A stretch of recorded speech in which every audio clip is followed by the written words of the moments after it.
하나님께서 영광 받으신 줄로 믿습니다. 자, 우리 옆에 분에게 주님의 이름으로 사랑합니다 인사하겠습니다. 주님의 이름으로 사랑합니다.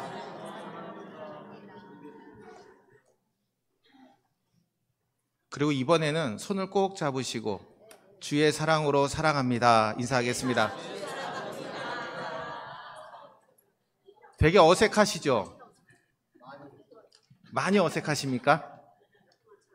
여러분, 손을 붙들고 얼굴을 마주 본다라는 것은 상대방을 사랑한다라는 표현입니다. 다시 한번 하겠습니다. 아직 안 하신 분들 손을 꼭 잡으시고 주의 사랑으로 사랑합니다. 아멘. 목사님 무슨 바람이 불어서 오늘 저럴까? 자, 저도 그렇게 살기를 원합니다. 아멘. 자, 오늘은 더 나은 예배를 드립시다라는 제목으로 하나님 말씀 함께 나누고자 합니다.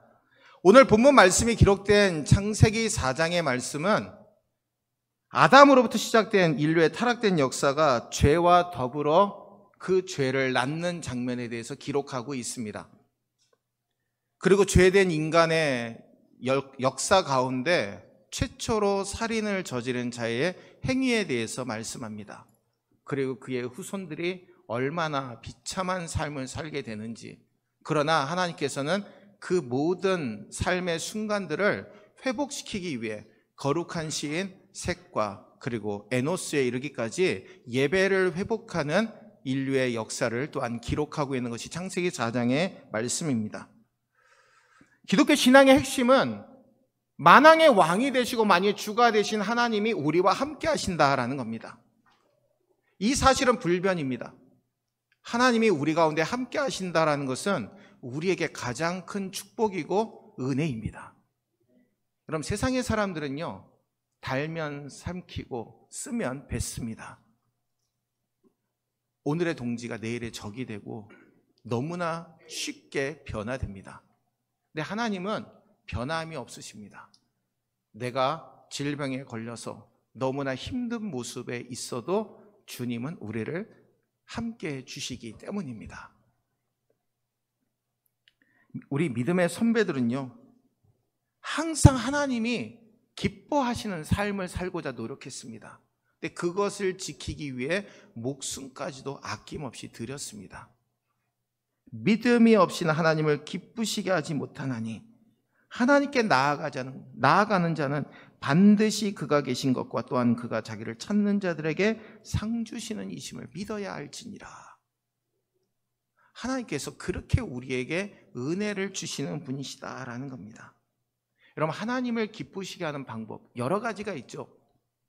믿음의 순종, 소망과 사랑의 모습이 있습니다.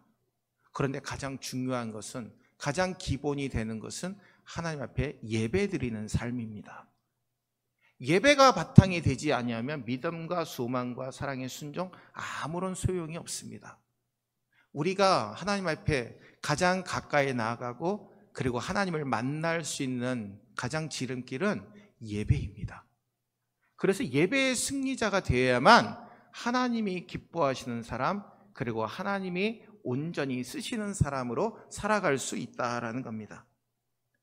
여러분, 죄를 지은 아담과 하와가 에덴 동산에서 쫓겨납니다. 에덴 동산은 부족함이 없는 하나님이 지으신 곳이고 하나님이 함께 하시는 곳이었습니다.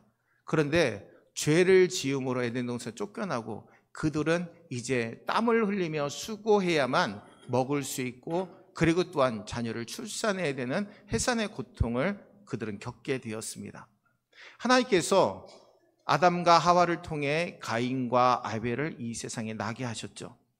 그런데 어려서부터 아담과 하와에게, 어머니 아버지에게 그것을 들었습니다. 하나님 앞에 제사 드리는 방법, 예배 드리는 방법에 대해서 배웠습니다.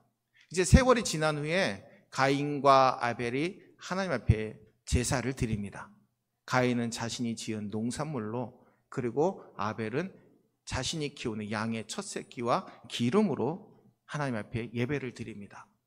여러분, 노아도 홍수에서 구원을 받은 뒤에 땅의 지면에 물이 마르고 방주에서 나와서 첫 번째로 한 일이 하나님 앞에 번제를 드린 거였습니다. 창세기 8장 20절에 노아가 여호와께 제단을 쌓고 모든 정결한 짐승과 모든 정결한 새 중에서 제물을 취하여 번제로 제단에 드렸더니, 하나님 앞에 제사를 맨 먼저 드렸다라는 겁니다. 그리고 창세기 8장 21절에 보니까 여호와께서 그 향기를 받으시고 그 중심에 이르시되 내가 다시는 사람으로 말미암아 땅을 저주하지 아니하리니 이는 사람의 마음이 계획하는 바가 어려서부터 악함이라 내가 전에 행한 것 같이 모든 생물을 다시 멸하지 아니하리니. 노아는 하나님 앞에 번제를 드림으로 다시는 홍수와 같은 심판으로 이 세상을 멸하지 않겠다라고, 심판하지 않으시겠다라는 하나님의 약속을 받게 됩니다. 또한 우리는 아브라함을 통해서 예배의 중요성을 깨닫게 되죠. 아브라함은 가는 곳마다 넓은 바위를 찾아서 그 바위 위에다가 제물을 드리고 번제로 하나님 앞에 제사를 드렸습니다. 그리고 가나안 땅을 자손들에게 주시겠다라는 약속을 받고 그 자리에 제단을 쌓고 하나님의 이름을 부르며 번제의 제사를 드립니다. 이와 같이 아브라함은 처음부터 예배를 드렸고 가는 곳마다, 이동하는 곳마다 예배의 삶을 살았다라는 겁니다. 하나님의 마음에 합당한 삶을 살았던 또 한 사람이 있습니다. 그 사람은 다윗입니다. 여러분, 다윗은요 항상 하나님의 제단을 세우기를 원했습니다. 그 열망이 너무나 강했습니다. 나는 하나님의 집에 살기를 원합니다. 날마다 하나님을 바라보며 살기를 원합니다. 하나님의 제단 쌓기를 너무나 소중하게 여겼습니다. 근데 하나님께서 그의 손에 너무나 많은 피가 묻혔으므로 너는 내 집을 지을 수 없다라고 하나님 분명하게 말씀하셨습니다. 그래서 그가 한 일은 백성들을 마음이 자원하게 만들어서 하나님 앞에 성전을 지을 수 있는 성물을 드리게 하고 건축 재료를 준비하게 만듭니다. 그리고 그의 아들 때에 솔로몬 때에 가서 하나님의 성전을 짓게 되죠. 시편 27편 4절에 내가 여호와께 바라는 한 가지 일 그것을 구하리니 곧 내가 내 평생에 여호와의 집에 살면서 여호와의 아름다움을 바라보며 그의 성전에서 사모하는 그것이라. 여러분, 하나님의 성전에 사는 것이 얼마나 소중한 일인지 다윗은 깨달았다라는 겁니다. 사랑하는 우리 성도 여러분, 오늘 이 시간 우리에게 예배의 삶이 얼마나 소중한지를 분명히 깨달으시고 날마다 예배의 삶이 저와 여러분의 삶이 되시기를 주의 이름으로 축원합니다. 그러면 오늘 우리는 더 나은 예배를 드려야 되는데, 그러면 어떤 모습이 더 나은 예배입니까? 첫 번째로 하나님이 받으시는 예배를 드려야 한다라는 겁니다. 함께 따라하겠습니다. 하나님이 받으시는 예배를 드려야 합니다. 아멘. 오늘 창세기 4장 3절에서 4절 말씀 우리 함께 읽겠습니다. 창세기 4장 3절에서 4절 말씀입니다. 세월이 지난 후에 가인은 땅의 소산으로 제물을 삼아 여호와께 드렸고 아벨은 자기도 양의 첫 새끼와 그 기름으로 드렸더니 여호와께서 아벨과 그의 제물은 받으셨으나. 아멘. 오늘 본문에 보니까 아담과 하와의 두 아들이었던 가인과 아벨이 하나님 앞에 똑같이 예배를 드립니다. 둘 다 지금까지 살아온 인생이 자신의 수고와 노력만으로 이루어지지 않은 것을 잘 알고 있었습니다. 그러기에 아담과 하와에게 배운 것처럼 하나님 앞에 제사를 드립니다. 오늘날로 말하면 예배를 드렸다라는 겁니다. 감사의 마음도 있었고 지금까지 지켜주신 은혜에 대한 믿음의 고백도 담겨 있었습니다. 그런데 오늘 본문 말씀은 모든 예배를 하나님 다 받으시는 것이 아니라는 겁니다. 하나님이 받으시는 예배가 있다라는 겁니다. 가인과 아벨의 예배에는 차이점이 있었습니다. 각자 자기가 지금까지 기르고 그리고 지금까지 농사 지은 것 드린 것은 다 똑같습니다. 그런데 히브리서에서는 아벨은 믿음으로 하나님 앞에 제사를 드렸다라고 말씀합니다. 아벨이 드린 것은 양의 첫 새끼와 기름으로 드렸습니다. 예배는요, 믿음이 동반되어야 됩니다. 믿음이 바탕이 되지 않는 예배는 하나님이 받지 않으신다라는 것이죠. 그러면 여러분, 믿음이 무엇입니까? 그냥 믿습니다 그러면 믿음입니까?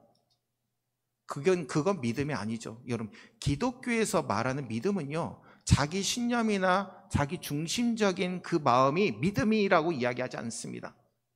먼저 믿음이라는 것은요, 하나님의 말씀에 대한 전 인격적인 수용에서 시작됩니다. 하나님의 말씀은 축적된 진리라고 말을 하죠. 지금까지 우리에게 말씀으로, 기록된 말씀으로, 전해져 오는 말씀으로 우리에게 다가온 하나님의 말씀을 우리가 인격적으로 수용하는 것이 믿음이라는 겁니다. 성경에 기록된 말씀을 지적으로 동의하는 것으로만 끝나지 아니하고 감각적으로 공감하고 의지적으로 하나님 앞에 그렇게 살겠습니다 결단하는 반응이 믿음이라는 겁니다. 여러분, 오늘 아벨은요, 하나님 앞에 그렇게 예배를 드렸습니다. 내가 하나님의 은혜로 지금까지 살아왔습니다. 하나님의 말씀이 내 안에 들어왔음을 내가 믿고 하나님 앞에 믿음으로 예배를 드립니다. 이 예배를 하나님이 받으셨다라는 겁니다. 그러면 두 번째로 믿음은 또 무엇일까요? 여러분, 믿음이라는 것은 죄와 의의 전가입니다. 이 죄라고 하는 놈은요, 우리를 굉장히 힘들게 합니다. 여러분, 닭이라고 하는 놈이 쥐라고 하는 놈한테 쉽게 내장을 다 내주고 맙니다. 쥐가 들어와서 닭의 항문을 조금씩 뜯어먹기 시작하면 밤에 잘 때 닭은 전혀 느끼지 못한다고 합니다. 그냥 누가 항문을 달달달달달달 긁어주고 있나 아주 시원함을 느낀다고 합니다. 근데 그게 죽음으로 가는 지름길인지 모르는 거죠. 쥐가 그 다음부터는 더 대담해집니다. 조금 뜯어먹는 걸 더 영역을 넓혀서 뜯어먹습니다. 굉장히 잔인해 보이죠. 근데 피를 흘리면서도 닭은 전혀 느끼지 못합니다. 그러다 보면 쥐가 더 대담해져서 닭의 내장을 다 긁어먹습니다. 그러면 그렇게 큰 닭이 자기보다 작은 쥐한테 자기의 모든 생명을 다 내주고 마는 겁니다. 이 죄라고 하는 놈이 이런 놈입니다. 처음에는 우리의 조금만 마음속에 들어와서 조그만 영역을 차지하고 있는 것처럼 보이지만 어느 순간 우리의 마음을 다 점령해버리고 마는 것을 죄라고 한다라는 겁니다. 그렇기 때문에 여러분, 아주 작은 죄를 지었을지라도 하나님 앞에 전적으로 회개해야 됩니다. 하나님, 내가 이렇게 죄를 지었습니다. 용서하여 주옵소서. 그 죄를 회개하지 아니하면 결국은 닭과 같이 우리의 모든 것을 다 사단과 마귀에게 헌납해버리고 말게 된다라는 겁니다. 여러분, 제가 아까 믿음은 죄와 의의 상호 전가라고 말씀을 드렸습니다. 그런데 우리가 예수님을 믿습니다라고 할 때 여러분들은 어떻게 받아들이십니까? 그냥 예수님 믿는다라는 것으로만 끝납니까? 예수님을 믿습니다라는 것은 회개가 동반되는 것을 의미합니다. 예수님을 믿습니다라는 것은 예수님, 주님이 내 주인 되심을 내가 믿습니다. 지금까지 죄로 인해 살아왔던 내 자신을 회개하오니 주님, 나를 이끌어 주소서. 그게 바로 예수님을 믿습니다라는 고백입니다. 근데 우리가 회개가 동반된 예수님을 믿습니다라고 고백하면 우리의 모든 죄가 예수님께 전가되는 겁니다. 예수님이 다 짊어져 주시는 거예요. 그러면 예수님께서 그 회개의 기도를 들으시고 주님의 거룩한 의와 그리고 거룩의 삶을 우리에게 부어주시는 겁니다. 그러므로 우리가 그것을 받아들이는 것이 바로 믿음이라는 겁니다. 그리고 마지막으로 믿음이란 영접입니다. 요한복음 1장 12절에 영접하는 자, 곧 그 이름을 믿는 자들에게는 하나님의 자녀가 되는 권세를 주셨으니. 아멘. 여러분, 요한복음 1장 12절에 뭐라고 말씀했죠? 영접하는 자, 곧 그 이름을 믿는 자들에게는 하나님의 자녀가 되는 권세를 주셨으니. 하나님의 자녀가 되었다라는 것은요, 하나님이 주시는 생명을 우리가 받게 되었고 소유하게 되었다라는 겁니다. 예수님의 이름을 믿는 것만으로 우리에게 생명이 주어졌다라는 것이죠. 여러분, 생명 대신 예수님이 내 안에 들어오는 것을 받아들이는 것이 믿음입니다.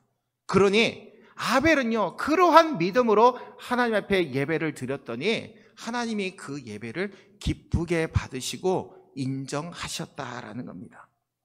여러분, 예배를 드릴 때 우리가 잊지 말아야 될 것이 있습니다. 내 기준, 내 판단으로 예배 드려서는 안 됩니다.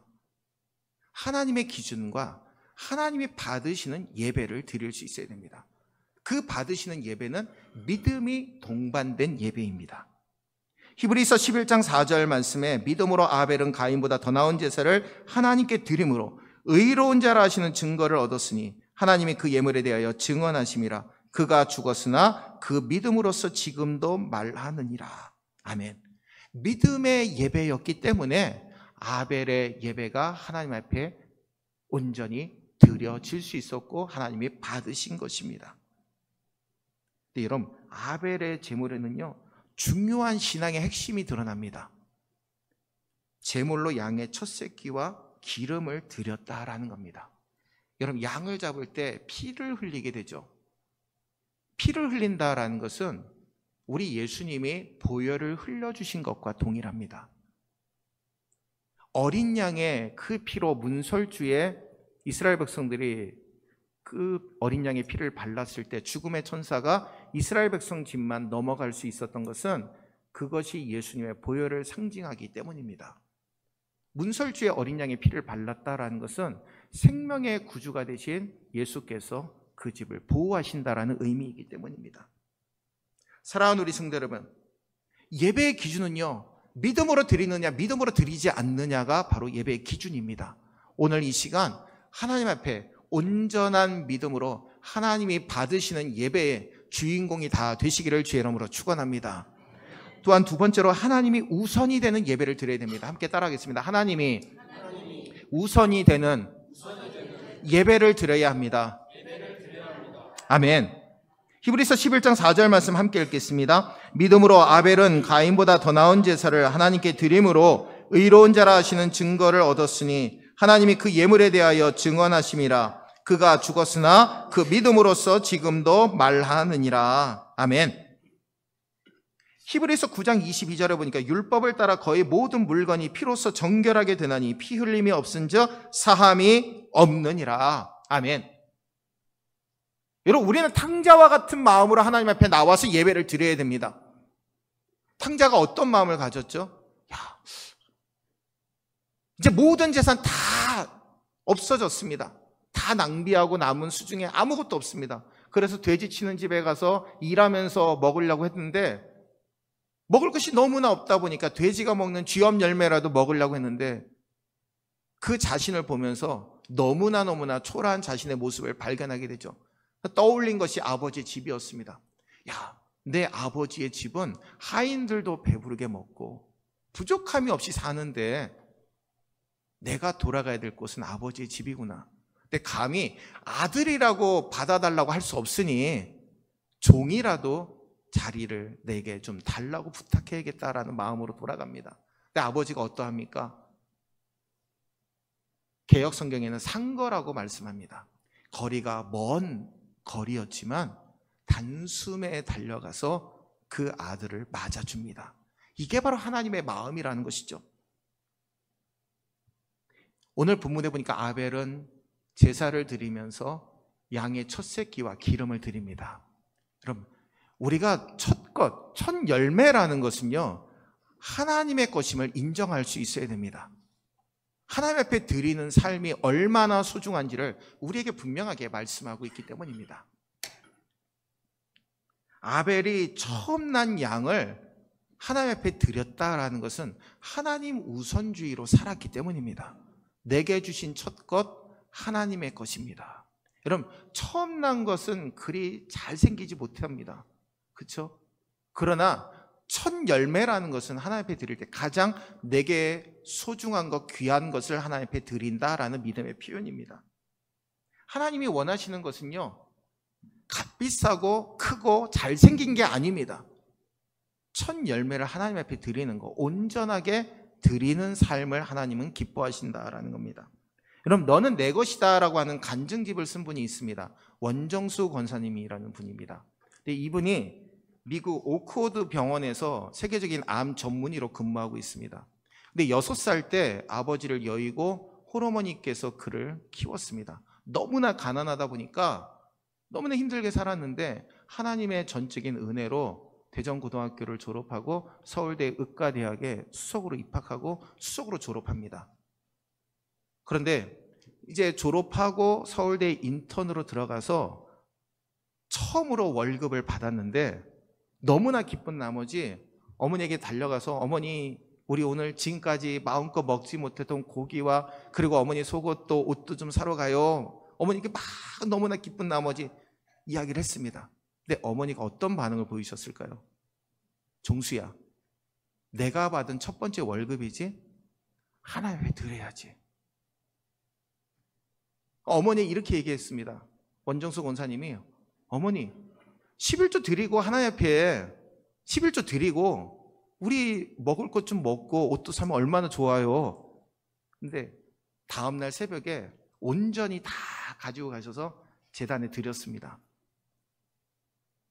여기까지는 다 이해할 수 있을 것 같죠. 그런데 보름이 지난 뒤에 의과대학 학장님께 연락이 왔습니다. 이 원정수 권사님이 의사고시를 봤는데 의사고시에서 전국 의사고시에서 1등을 한 겁니다. 근데 그 1등한 상금을 받게 됐는데 집에 가져가서 이제 또 기쁜 마음으로 어머니께 고기를 먹고 같이 옷도 사러 가자고 얘기를 하는데 어머니가, 종수야, 이번에 처음으로 받은 너 상금이지? 마음이 변하기 전에 내일 새벽에 하나님 앞에 드리자. 근데 그 원정수 권사님은 처음에 크게 너무나 마음이 아팠지만, 마음이 너무나 힘들었지만 후에 간증하면서 이렇게 고백했다고 합니다. 하나님이 저의 어머니의 그 신앙과 헌신을 통해 지금의 나를 만드셨습니다. 내가 그 믿음을 유산으로 받지 못했다면 나는 너무나 어려운 삶을 살게 되었을 것입니다.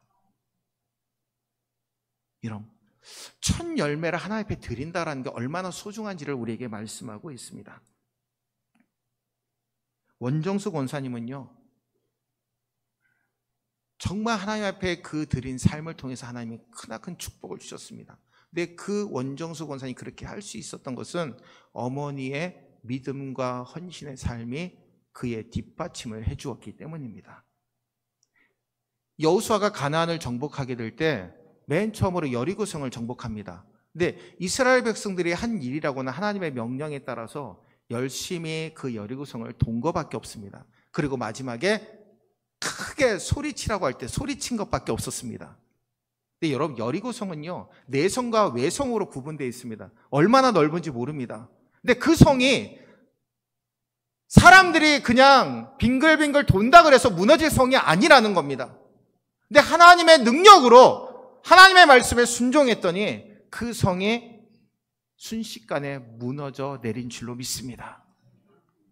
근데 두 번째로 아이성을 정복하게 되죠. 근데 아이성을 정복할 때 이번에 여호수아가 간과한 것이 있습니다. 하나님 앞에 기도하지 아니하고요, 정탐꾼이, 여호수아, 우리 지도자님, 내가 그 아이성에 가보니까 여리고성보다 더 작아요. 그냥 2,000명에서 3,000명만 올려보내면 아주 우리가 순식간에 점령할 수 있어요. 이 여호수아가 하나님 앞에 묻지도 아니하고 2,000명에서 3,000명 군사를 올려보냈습니다. 대피하고 36명이 죽고 돌아옵니다. 그런데 거기에는 여호수아가 하나님 앞에 기도하지 않는 원인도 있었지만 또 한 가지의 원인이 있었죠. 아간이 여리고성에서 다 하나님 앞에 드리라고 했는데 거기에서 자신의 것을 취해서 감추어뒀다라는 겁니다. 하나님이 여호수아에게 깨닫게 하시고 아간이 아골 골짜기에서 죽임을 당하고 아이성을 다시 정복할 수 있도록 하나님이 은혜를 베푸십니다. 여호수아 6장 19절에 은금과 동철 기구들은 다 여호와께 구별될 것이니 그것을 여호와의 곳간에 드릴지니라 하니라. 아멘. 가인은요 하나님 우선주의로 살지 못했습니다. 그냥 농산물 걷어들인 것을 하나님 앞에 드렸다라는 것이죠. 믿음으로 드리느냐 믿음으로 드리지 않느냐, 그것이 중요하다라는 겁니다. 여러분, 어떤 사람에게는 친구가 우선인 사람이 있습니다. 친구 관계가 우선인 사람이 있습니다. 어떤 사람은 예물을 드릴 때 열심히 계산해서 드립니다. 여러분, 하나님 앞에 드리는 것은요, 온전하게 드릴 수 있어야 됩니다. 온전하게 드릴 수 있어야 되는 것이 참된 하나님 앞에 드리는 예물입니다. 우리의 삶은요, 주일 1시간 예배 드리는 것만으로 끝나서는 안 됩니다. 예배라는 것은요, 하나님을 온전히 바라보는 것을 의미합니다. 즉, 여러분, 하루의 시간 가운데 하나님을 얼마나 바라보십니까? 얼마나 기도하십니까? 아유, 목사님, 저는요, 밥 먹을 때마다 아침, 점심, 저녁 열심히 기도해요. 밤에 잘 때 열심히 기도하고 자요.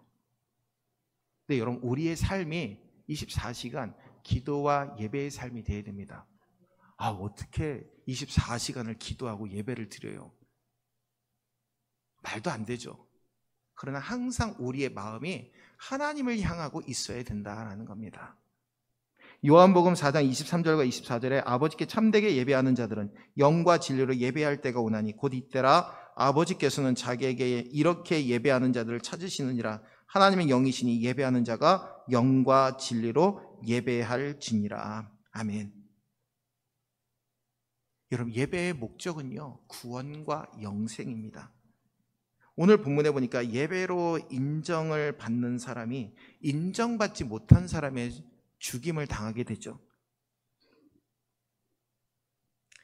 예배의 삶은요, 우리에게 비록 해가 올지라도 하나님 앞엔 온전한 예배를 드려야 됨을 우리에게 말씀하고 있습니다. 우리가 잘 알고 있는 다니엘이 있습니다. 사자굴에 들어간 이유가 무엇이죠? 그는 바벨론의 총리였습니다. 그런데 그를 시기하는 자들이 왕 외에 신으로 섬기는 자가 있으면, 다른 것을 신으로 섬기는 자가 있으면 그를 사자굴에 던져 넣으라고 조서를 발표했습니다. 그럼 이 다니엘이 총리인데 그걸 몰랐겠습니까? 다 알고도 하루에 3번 예루살렘으로 난 창을 열고 하나님 앞에 기도했습니다. 목숨 걸고 기도한 겁니다. 다니엘 6장 10절 말씀 함께 읽겠습니다. 다니엘이 이 조서에 왕의 도장이 찍힌 것을 알고도 자기 집에 돌아가서는 윗방에 올라가 예루살렘으로 향한 창문을 열고 전에 하던 대로 하루 3번씩 무릎을 꿇고 기도하며 그의 하나님께 감사하였더라. 아멘. 하나님 앞에 기도하고 예배드리는 삶이 자기의 목숨보다 더 귀하게 여겼다라는 겁니다. 우리 신앙의 선배들도 그렇게 살았습니다. 여러분, 올해 이렇게 한번 결단해 보십시오. 하나님, 내게 남은 주일 하나님 앞에 전적으로 다 성수하기를 원합니다. 하나님, 제게 은혜를 주시옵소서. 꿈이 이루어지는 교회, 생명을 살리는 교회, 이 표와 같이 내게 하나님을 향한 믿음의 꿈이 이루어지게 하시고 생명을 살리는 자리에 우리 모두가 서게 인도하여 주옵소서. 여러분, 그 믿음의 삶을 살아가시는 저와 여러분들 되시기를 주의 이름으로 축원합니다. 가인에게도요, 얼마든지 기회가 있었습니다. 하나님 받지 않으시면 온전한 믿음의 예배를 드리면 됐습니다. 근데 그는 실패하고 그 분풀이를 자신의 동생에게 하게 되죠. 여러분, 율법이라는 것은 한 번 지키지 못하면 그는 끝입니다. 근데 복음은 그렇지 않습니다. 아무리 실패해도요, 하나님 앞에 두 손 들고 나오면 하나님은 우리를 맞아 주시는 분이십니다. 예배 시간 가운데 정말 주님이 나를 보고 계신다고 하면 여러분, 우리의 눈은요, 하나님을 바라볼 수밖에 없습니다. 지금 눈꺼풀이 너무나 무거워서 졸음이 오시는 분들, 여러분, 그래도 하나님이 사랑하시는 분들입니다. 왜 그렇습니까? 예배의 자리에 나왔기 때문입니다. 집에서 얼마든지 잘 수 있잖아요. 야, 오늘 너무 힘든데 그냥 온라인으로 예배 드리면 되지. 아유, 목사님 오늘 또 설교 왜 저렇게 길어? 근데 여러분, 정말 졸음이 와도 이 자리에 와서 졸 수 있다는 게 은혜인 줄로 믿습니다. 아, 우리 권사님 아멘. 아, 굉장히 크시네요. 다 졸음이 깨시죠? 자, 이제 5분만 집중하시면 됩니다. 자, 하나님께서 우리에게 정말 참된 예배를, 하나님을 향한 참된 예배를 받으시기를 원하신다라는 겁니다. 창세기 4장 26절에 보니까 셋도 아들을 낳고 그의 이름을 에노스라 하였으며 그때의 사람들이 비로소 여호와의 이름을 불렀더라. 아멘. 하나님은요, 가인이 아벨을 죽이고 그냥 그 대에서 끝난 것으로 인류의 역사를 끝내지 않으셨습니다. 거룩한 시인 셋이라고 하는 하나님의 거룩한 믿음의 후손을 세워주셨다라는 겁니다. 그리고 에노스를 낳았을 때 하나님의 이름을 불러가며 온전한 예배의 후손을 이어갈 수 있도록 하나님이 축복하신 줄로 믿습니다. 여러분, 지금 내가 드리는 기도, 지금 내가 드리는 예배를 하나님이 받으시는 예배로, 하나님이 기뻐하시는 예배로, 하나님이 우선되는 예배로, 하나님을 향한 참된 예배의 삶을 살아갈 수 있는 온전한 예배를 저와 여러분들 온전히 주 앞에 드리시기를 주의 이름으로 축원합니다. 가인이 이 실패의 기회를 다시 딛고 섰다면 그는 인류 최초의 살인자라고 하는 그러한 소리를 듣지 않아도 되었을 것입니다. 근데 그는 한 번 실패한 것으로 모든 것을 다 끝내버리고 말았다라는 겁니다. 여러분, 예배를 잃어버렸을 때 예배를 회복하는 삶을 살아가는 것이 너무나 소중합니다. 하나님 앞에 그 드리는 삶이 얼마나 중요한지를 우리에게 말씀합니다. 히브리서 10장 25절에 모이기를 피하는 어떤 사람들의 습관과 같이 하지 말고 오직 권하여 그날이 가까움을 볼수록 더욱 그리하자. 아멘. 여러분, 눈이 무릎까지 빠지면 교회에 올 수 있을까요?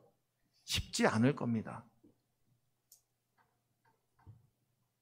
근데 눈이 발목에 딱 그치면 올 수 있을까요? 여러분, 제가 이 말씀을 드리는 이유가 있습니다. 어떤 상황에서도 하나님 앞에 예배드리는 삶이 얼마나 소중한지를 제가 여러분들에게 말씀을 드리는 겁니다. 정말 눈이 너무 많이 왔는데 교회 올 수는 없겠죠. 힘들겠죠. 그러나 주님을 향한 마음만큼 그 눈에 다 파묻혀서는 안 된다라는 겁니다. 제가 첫 목회하던 곳에서 무릎까지 눈이 빠지는데도 교회에 오시는 집사님이 계셨습니다. 딱 나가면 가장 그 앞자리에 앉아 계십니다. 근데 그분은 글도 모릅니다.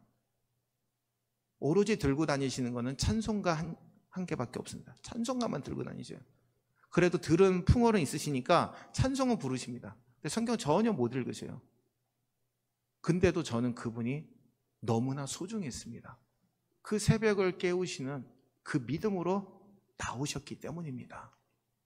사랑하는 우리 성도 여러분, 여러분들에게 새벽기도 다 나오시라고 말씀드리는 거 아닙니다. 여러분들 속한 자리에서 새벽을 깨우십시오. 그 자리에서 일어나셔서 하나님 앞에 오늘 하루를 하나님 앞에 드립니다. 주님, 저의 삶을 주장하시고 인도하여 주옵소서. 바로 여러분, 이 기도가 저와 여러분의 기도가 되시기를 주의 이름으로 축원합니다. 이러면 내일은 한 2분 정도 더 나오시겠죠? 아멘.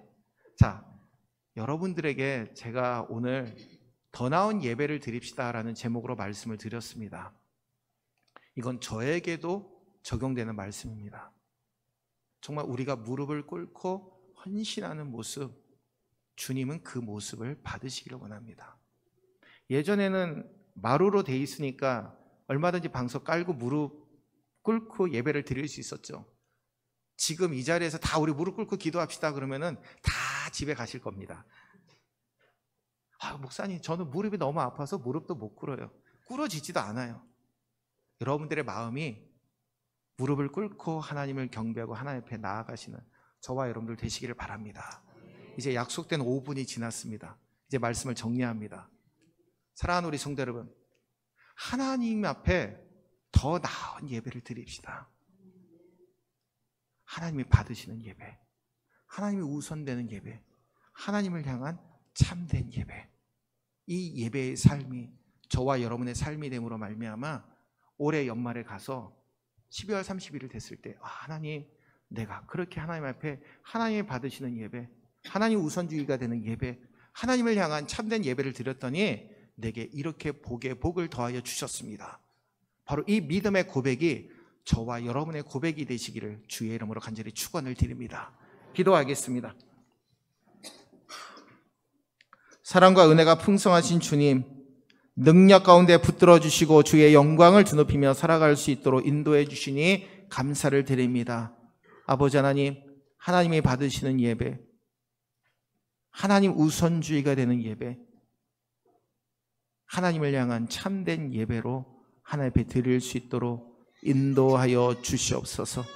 올해를 축복하시고 은혜 가운데 역사해 주셔서 주님을 의지하고 믿음으로 하나님 앞에 영광 돌리는 우리 모두가 되게 인도하시고 축복하여 주시옵소서. 오늘 이 예배에 참여 모든 우리 성도들에게 한없는 은혜와 사랑으로 옷 입혀 주시고 하나님 앞에 드리는 예배를 통해서 복의 복을 더하여 주옵소서. 존귀하신 예수님의 이름으로 간절히 축복하며